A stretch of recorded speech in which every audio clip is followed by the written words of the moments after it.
This episode is sponsored by Well Balanced Nutrition and 360 Health. Welcome to the Health Geeks Book Club podcast. Listen in as Kristen Norton and Eleanor Russell review all those great health and wellness books you've been wanting to read or you have read and want to talk about. Here's Kristen and Eleanor.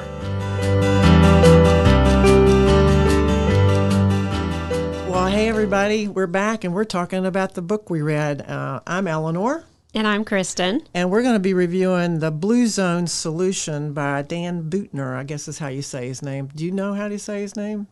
I was thinking the same thing. Well, I should know because I got to hear this guy speak maybe 4 or 5 years ago. And No it was way. so exciting. And I'm telling you, if you get a chance to listen to him, do. And he has visuals that are outstanding. And I'll tell you why he's got these great visuals. He is associated with National Geographic. And that's one of my favorite magazines. And it's one of those ones you can't throw away. So what do you do with all the old issues? But he did an article in there in 2012, I believe, that was called Secrets of Long Life. And what Dan's claim to fame is, he doesn't have a whole lot of credentials behind his name, but they call him an explorer. And he's a health advocate. And so he's out trying to figure out how are we taking care of ourselves and how do people have healthy, long lives, which is something I'm very interested in because, I'm the mature one on this team. And I'm a little closer to that than maybe some other people.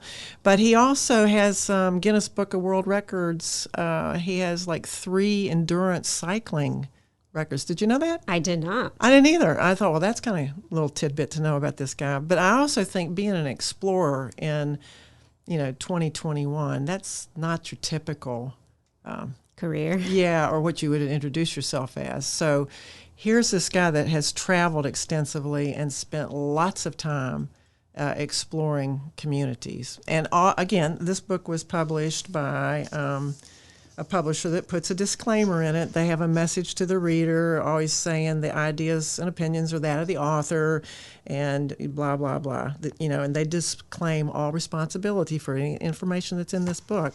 Well, I think that's silly because this guy has written some interesting things. Yes, and it's taking a deep dive into the places around the world where people are living long lives and their best lives. Yeah. And he did it with, he started out this whole experience with a team of internet connections with scientists. Premier science. Like I said, he doesn't have a lot of scientific credentials, but he knows a lot of people that do, and they like what he's talking about and what he's exploring. And he's an educator, so he's also involved students. And he did this series of quests with students where the classrooms could be wired into what they were doing as they were developing these stories. And I just love that concept of letting, younger people be involved at the cutting edge of discovery, which is what exploring is about, right? Mm-hmm. So tell me, wait, before you go on, where did you hear him speak? At one of my brand partners' conferences. They often have a keynote. They have the best keynote speakers. Yeah, and my brand partner is the Shackley Corporation. I'll admit that. And so I have some interest in this just because I've gotten to meet the fella. And but what he looks at is these puzzles of Earth, like you were mentioning. Why are people living these lovely, healthy, engaged lives in certain areas at a higher number of them than in other areas of the earth? And that's what he went out to find, to say, why is this happening? This book kind of holds a special place in my heart because before we met, I had a book club that was short-lived, maybe about 6 months. And this was one of the books that we read, and it has transformed the way that I coach clients. There you go. Mm-hmm. I love that and we'll get into this, but I love that it's about longevity, and there are so many surprising strategies that don't involve nutrition. Well, you and I mean, me in particular, am interested in healthy lifestyles. Mm-hmm. And we've talked about the wellness circle, or you have another word for that. The wellness wheel. Or the constellation of all those parts of what does it mean to live a healthy lifestyle. And this book, it's right on the money there. And we've had conversations earlier about obsession with eating. You know, we're so consumed with what do we eat and what do we put in our mouth, and we hear this and we hear that, and of course you and I are reviewing a lot of the books that are telling us those sorts of things. And so this is going to be a fun book to talk about. But I also want to mention he wrote a book prior to the Blue Zones Solution that's called The Blue Zones, where he actually identifies these 5 areas on the planet that have these long-living people who still have their mental abilities and their physical abilities. And he came up with 9 lessons for living longer from the people who've lived the longest. And I absolutely love this book. Read this book. It is so much fun. You will start laughing because this guy is a storyteller. Mm-hmm. And he spins these stories, he gets you right into, and even in the Solutions book, he'll give you an intimate picture of a person he's met, and you're immediately in love with this person. And I want to know more about them.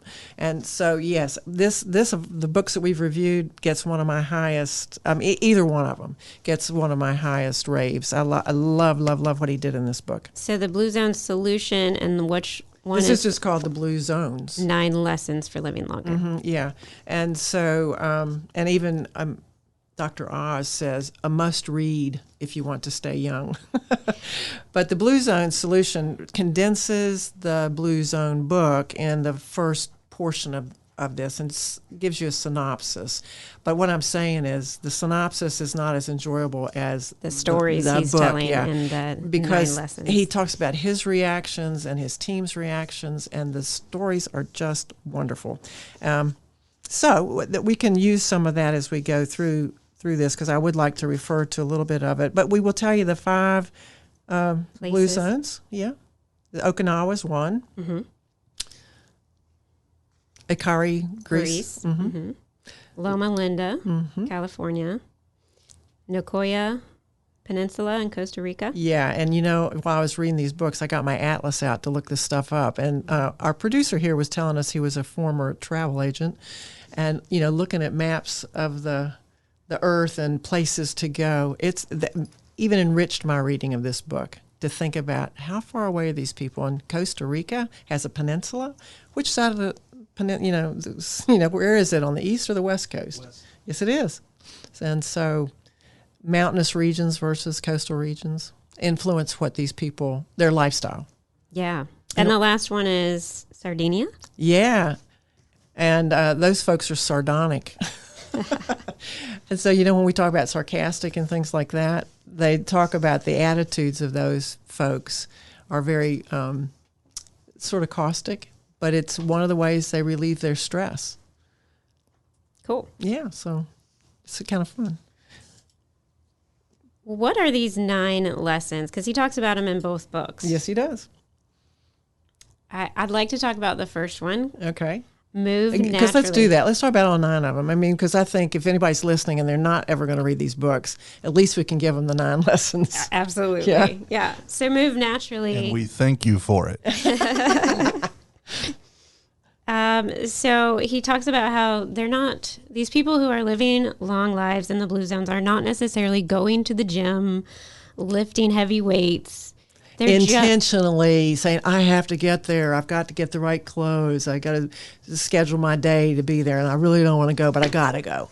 Right. It's what they're doing naturally to live their lives, which I'm jealous that they have that kind of a life set up for them, that maybe chopping wood is their exercise, or gardening. The 112-year-old lady with a machete who's half blind and couldn't hear. She's out there cutting weeds away from the house. I'm thinking, I don't know that I think that's a good idea, but she didn't hurt herself, and she's taking care of her life. That's right. Oh, and the other thing they were talking about in the Okinawans, when he went to visit the elder, she was sitting in a chair maybe, but the others were on the floor, and they talked about the design of the houses not having furniture. They had these little tahimi mats or something. We've seen pictures of those before on the rice walls. But being on the floor and getting up, and being on the floor and getting up. And how many Americans can do that at age 40? Right. Right. And these are 100-year-old folks who are up and down from the floor.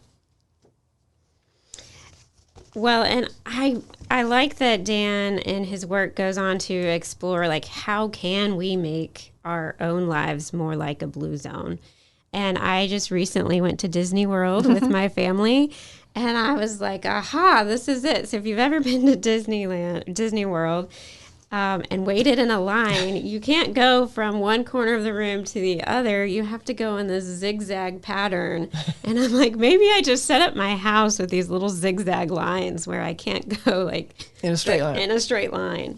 So we walked 14,000 steps every day in Disney World. So you've got to walk to the park, you got to walk everywhere. And I just kept thinking, how can I incorporate this in my house? And, especially after COVID, we're stuck in the house for a year, and it's just so hard to walk enough. Yes, I agree with you. I struggle with that too. What the solution book is going to do is what the Blue Zone book did was identify what these people were doing and come up with these 9 lessons. And then what I found in the solution book was how to bring all that information back to America and reconfigure ourselves, because we've gone so far off the rails. The way we've designed our homes, the way we designed our days, our work, even our aspirations. As you said, you took time because you had to walk so far. The people in these books would walk like 6 miles in the morning and 6 miles in the evening. One would go up the hillside to tend the sheep or whatever, or to go see a friend. They didn't use cars.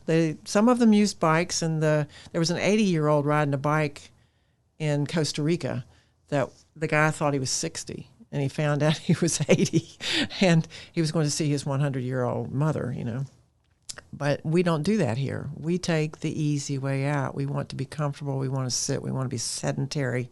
I don't know what we do about that except reconfigure our environment. So that's the first lesson, moving naturally. And like you said, if we could find a way to build that natural movement into our own lives, it would benefit us. Did you feel good with that much exercise at Disney? I felt tired. Did you sleep? Yeah. Yeah? A little bit. So did it encourage good sleep? Yeah. Appetite? Yes, definitely had to refuel after that. Well, then talk about lesson number 2, the Hara Hachibu. Oh, I love this one. Yeah, since you get an appetite, I thought that would be a good lead in. We talk about this a lot at Well Balanced Nutrition. So it's the 80% rule. Tell us about Well Balanced Nutrition.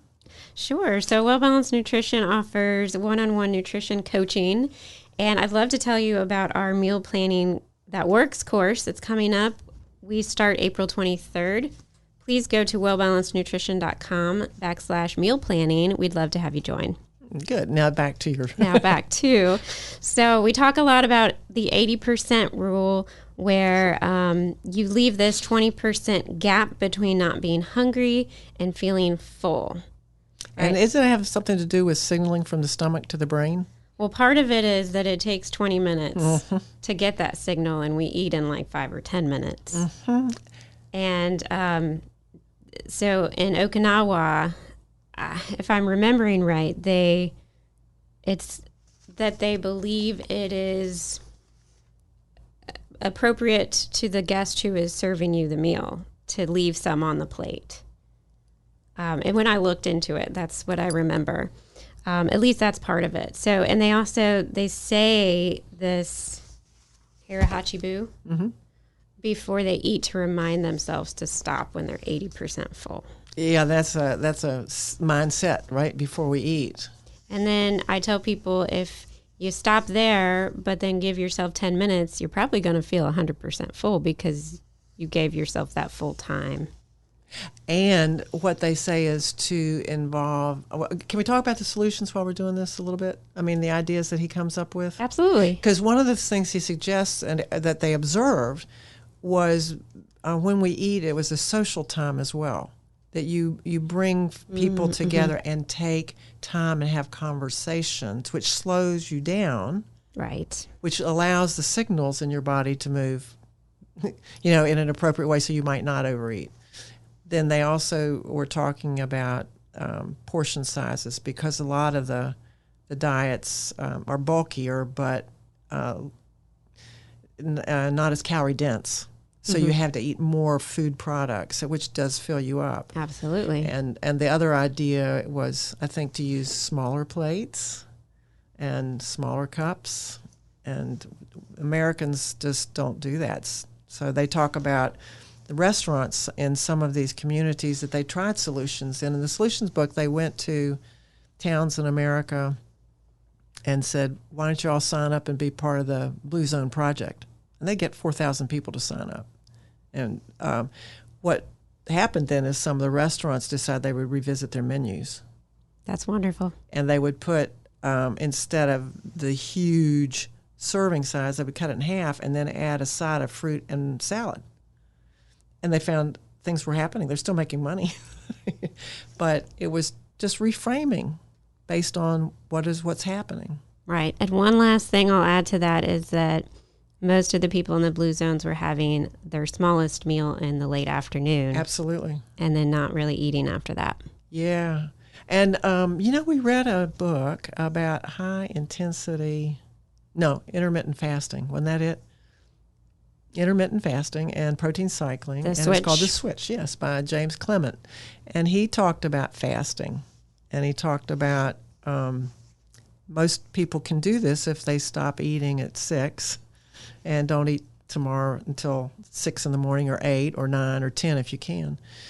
And that idea of how long it takes you to digest your food. If you have that big meal in the middle of the day, it helps your body take advantage of the ideas he wrote about in his book, The Switch. And if you all want to look that up, we have a podcast on it, so check it out. The third lesson? Will you go? Because I think I have them in a different order. Oh, okay. What's your order next? So the next one I have after 80% rule is the plant slant. Yep. Mm-hmm. That's it. Okay. Yeah. So he's big on beans and greens and nuts. Yeah, and beans for breakfast. Beans for breakfast. Yeah. How do you like that idea? I haven't had beans for breakfast, but I follow Dr. Greger, I think his name is. He has a couple recipes for beans for breakfast, and I've always kind of been intrigued, yet I haven't tried any. Have you? Well, I think I have. In Mexican breakfast, okay. Sometimes you'll have eggs and beans. And I think my friend Mel is down in Mexico right now, and I think he sent a picture to us with beans on the plate for breakfast. But I may be wrong, but we'll have to ask him. I saw that. It was quite the breakfast spread. And I think Costa Rica was one of the areas where the beans were also advocated for, along with the corn, the tortillas and things like that. Now now that you say that, I have had like an omelet with the beans and salsa in it, and that's really good. Yeah, yeah. But plant slanting is, I love the way he kind of gets these ideas. A little bit further. We have to adjust the studio here for a minute. Yes. Everything. It's okay? a very cozy, intimate studio we're in. But we want to avoid meat and processed foods and go with more plants, right? Right. So he says 95% of the Blue Zone diets are plants. Yes. That's a big amount. Yes. And meat is like once or twice a week, I believe. Or just for ceremonial occasions. Mm-hmm. And it's 2 ounces, not 16 ounces. Yeah, it's like 3 or 4 ounces, I think it said. But yeah, it's like a side rather than the main dish where the standard American diet sees it. Yeah. And I know we have a problem over here.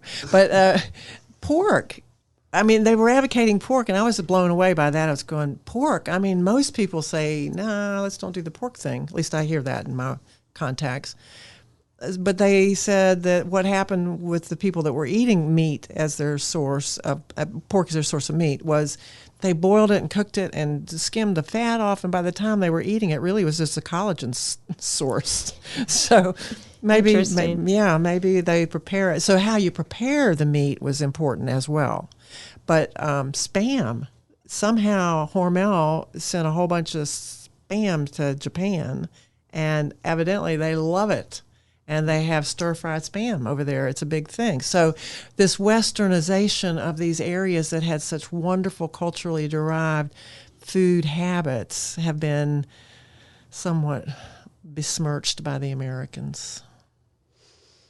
Definitely. You don't see the processed foods in these traditional diets. No, but when Dan was traveling around, he would talk about going into Tokyo and then moving over to Okinawa or whatever. You know, Okinawa is a little tiny island out in the middle of nowhere. But there was an American military base there after the war. Mm-hmm. And, of course, we dropped a couple of bombs on Nagasaki and Hiroshima, which is not too far from Okinawa.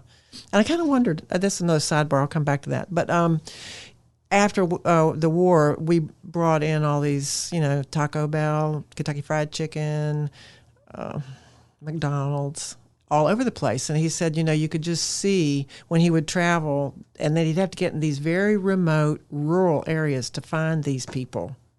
And the reason they're called the blue zones is because they used blue ink on a map and circled these areas. And I thought, now I was wondering why they called them the blue zones. But it was the blue ink that they would dot, here's a centenarian, here's another centenarian, and they would become kind of dark blue on the map.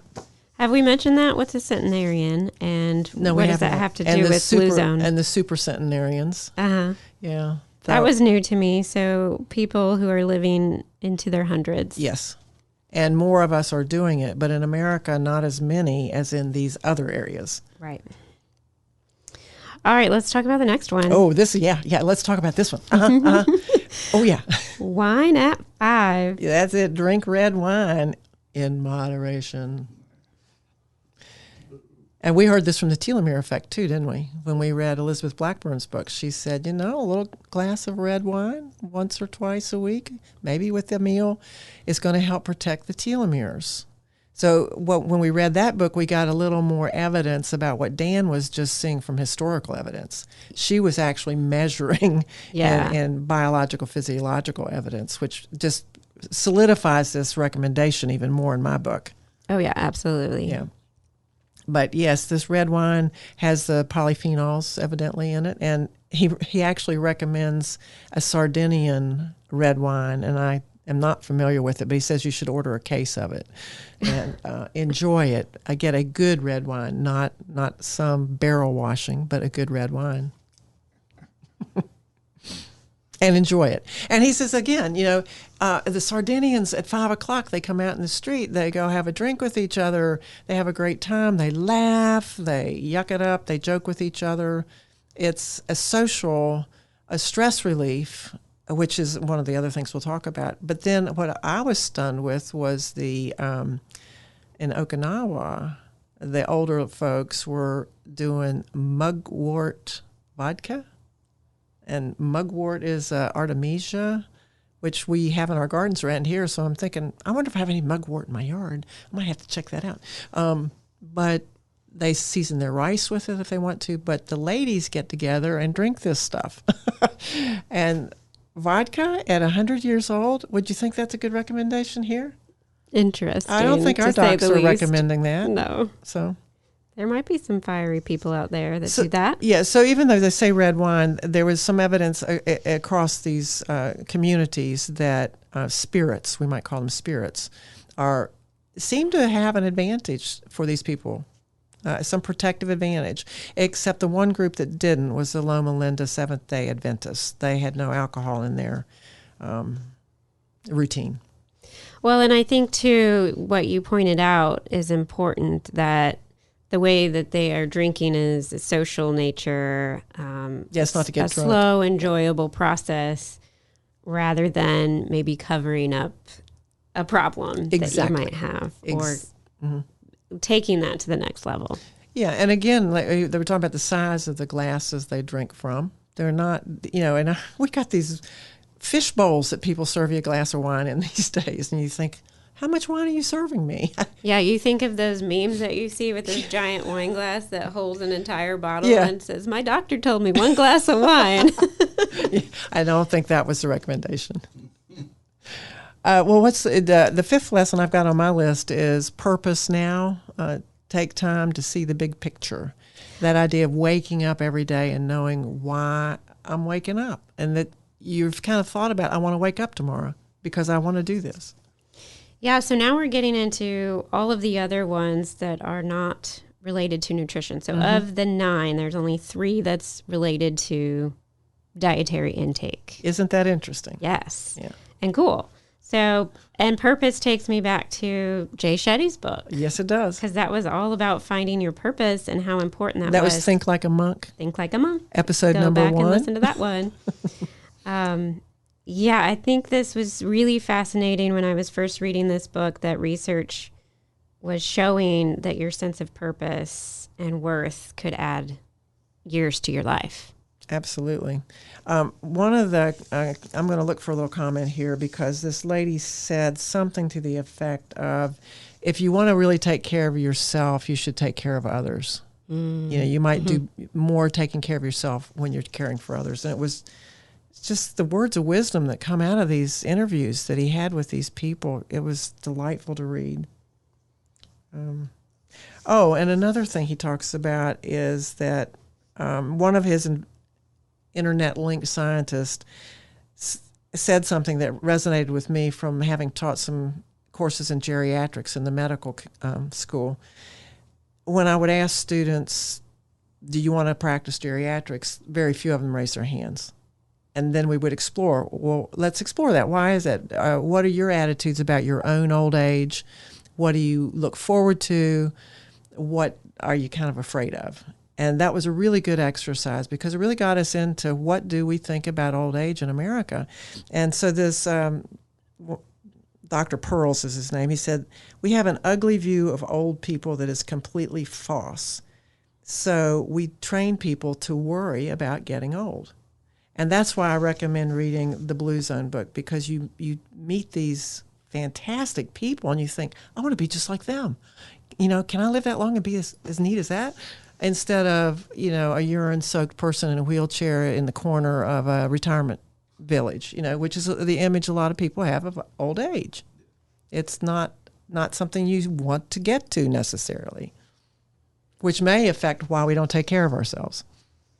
Yeah, it may. That's such a neat way to look at it. And like, I see it starting at age 30. People are like, oh my gosh, I'm turning 30. Oh my gosh, I'm turning 40. Like, why is it a big deal? Why can't we just celebrate these milestones and take it in? Right? We made it. And then, you know, take on the next challenge of that part of your life and live these lessons in the Blue Zone, so that, you know, we can take on that chapter of our life with zest. Yeah.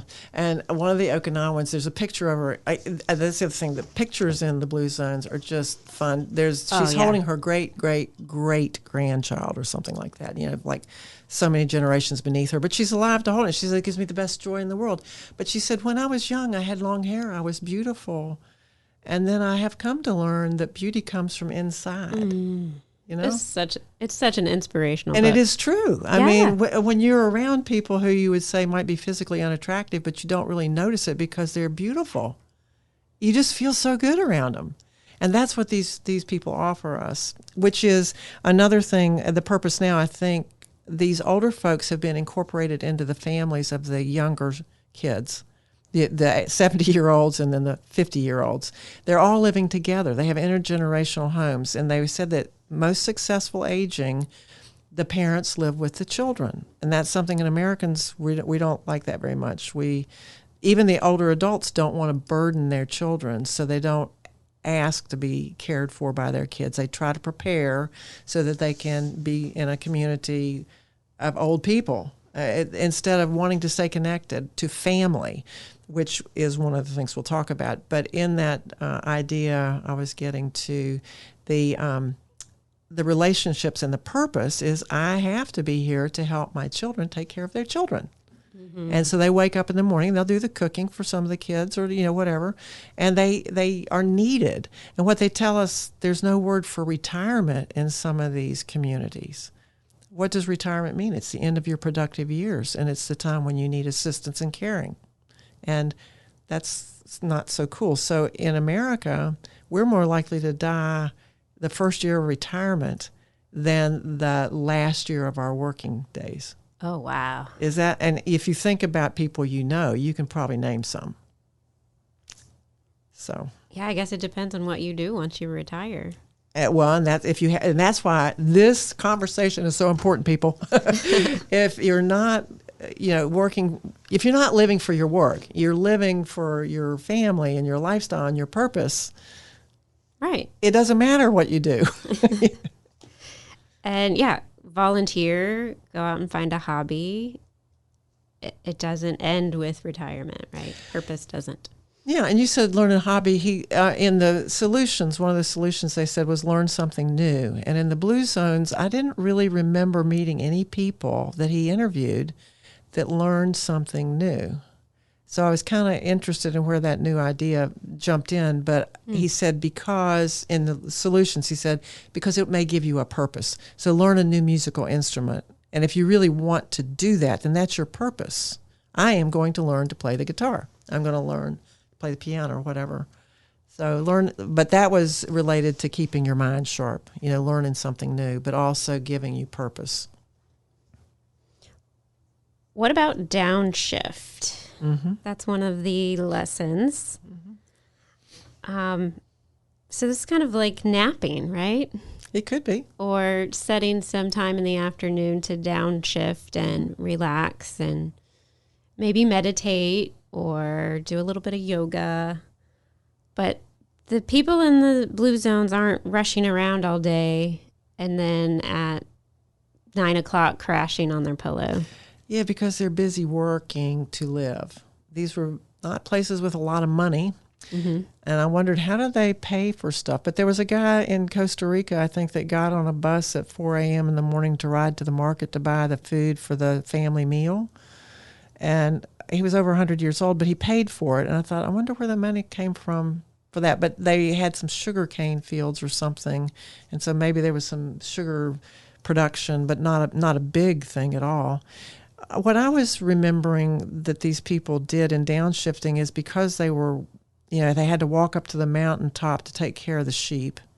It took them a number of hours to get up there. And taking care of sheep, you just kind of follow them around, right? And then you sleep on the ground, and then you come back down the hill. Their day is structured so that this intentional moving that we talked about in the first one takes time.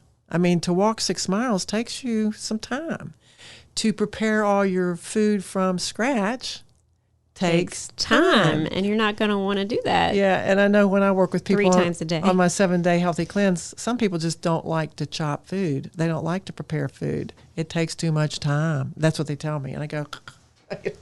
Right. Well, I just think back it's no wonder they have their light meal in the afternoon. They exhausted. They spend this time on a big, nice lunch, and then they're like, I don't need to get back in the kitchen for that elaborate of a meal. Yeah. Well, downshifting can also mean that social happy hour. Yeah, and the MOAs, the MOAI is what the Okinawan ladies did at 3:30 every afternoon. They'd get together and have herbal tea. Or vodka. Tea time. Or vodka. Or vodka. But religiously. And they, some of the other communities, the neighbors would come over and check on the older folks. And they said, I don't come over because I have to. I come over because I want to. I like being here with her. She inspires me or whatever. So that, just to sit and have conversation. And they recommend gals like you have some girlfriends, right? It's some mom friends that you can get together with and have some downtime, some social time. Yeah. I'm going to go do some golfing with some ladies later today. Oh, good. Yeah. Good for you. Real golf or soft golf? Real golf. We're going to learn to golf together and have a glass of wine. So I'm downshifting. You're taking the advice and the solution. I love it. Okay. Well, we better scoot on because we'll keep these people on their podcast too long. What about number 7, belonging? That's kind of one of the things we were just talking about, belonging to a group, but also to a spiritual community. Mm-hmm. Yeah, just having a tribe. Yeah. People that... But I think this is a little different than the right tribe because one of the other lessons is the right tribe. Here they're saying that people that have a spiritual practice tend to do better than those as far as having a long and happy life, a full life, which is kind of interesting in the climate that we're in America right now. I think formal religion or organized religion has taken kind of a bad hit. Spirituality is receiving some intention. But the idea of having that spiritual practice, meditation or prayer, or some of the rituals that come with the practice, because there were Orthodox Greek Orthodox group, there were Catholics, there were Loma Linda Seventh-day Adventists in this mix where the faith communities are very strong and direct them. Fasting is a piece of some of that, which fits with the nutritional story, but it is a spiritual experience as well. Yeah, so I'm sorry, I was on the right tribe. So you're on what I have as community. Oh. And the book says all but 5 of the 263 centenarians they interviewed belong to a faith-based community. Yeah. Denomination doesn't seem to matter. Research shows that attending faith-based services 4 times per month will add 4 to 14 years of life expectancy. Yeah, and it deepens your social network. Well, the communities I've been a part of that are faith-based are they're there for each other. You're never alone if you're truly connected or plugged in to this community. And I think that's kind of plays with the rest of what this is saying.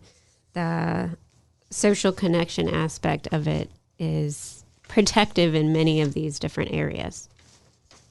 Yeah, one of the ladies said we're not a me community, we're an us community. And it was in a communist country. They said that most of them vote communistic, so it must be, which one of the groups would that have been? I'm not sure. Yeah, I'll have to think that. I can dig through that. But they were saying that the idea of we'll all take care of each other. Oh, it was the Costa Rican? No, that doesn't make sense. The Sardinia? No. Well, anyway, read the book. You can find out. But the idea was the idea that we don't all have enough money, so if we all take care of each other, there'll be food for everybody. There'll be someone there to care for you. It was more of a community approach to the way they looked at their lives. Right. And I think that's what this faith community offers people as well. Absolutely. That we'll be there for you. Yeah. And the right tribe was the one I was thinking of. So this is the lesson that if you hang out with people with healthy behaviors, you're going to be healthy too. Okay, and that's where I'm going to give you my commercial, 360 Health and my Shackley community. One of the things that we do with our membership is invite people into a lifestyle change, and then we help encourage that forever. So once you connect with other people who are wanting to make more positive choices in their lives and you surround yourselves with them, it's more likely you're going to keep these habits. And that's one of the things that our business can do for people is to offer that tribe. And we know on the eating thing is if you have a friend that becomes obese, you're more likely to become obese than if a family member becomes obese. So this is the thing. And other people tell us on the mindset, which is one of the things we want to talk about too, is you're the product of the 5 people around you. So if you're around a lot of negative people, you're probably going to be negative too. Right. The social influence is huge. Yeah. And to have a good tribe is life-changing. And then we want to make sure that we connect with family, because that was the other lesson that they were telling us, that put your loved ones first. Make family a priority. So in America, we tend to isolate ourselves, and we live in houses that are bigger than most other countries so that we can get away from each other. And what Guilty. Yep. So they were suggesting maybe we should live in the Solutions book, which is great because it gives you the ways to incorporate these lessons into your life. And they were saying maybe live closer together with your family members. It'll teach you tolerance and love and all these kinds of things that we are missing. We're isolating ourselves. Yeah, so I just want to wrap it up and restate these 9 lessons. Number 1 is move naturally. 2, have purpose. 3, downshift. 4, the 80% rule. 5, plant slant. 6, wine at 5. 7, have the right tribe. 8, belong to a community. And 9, choose loved ones first. Yeah, and one of my favorite quotes was, life is short. Don't run so fast you miss it.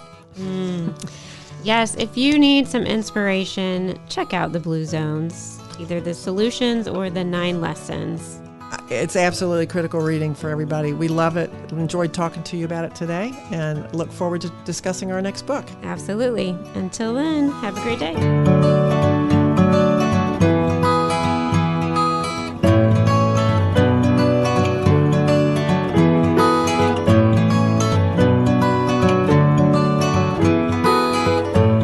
The views and opinions stated in this podcast are solely those of the contributors and are not necessarily those of our distributors or hosting company. This podcast is copyrighted, and no part can be reproduced without the expressed written consent of Kristen and Eleanor.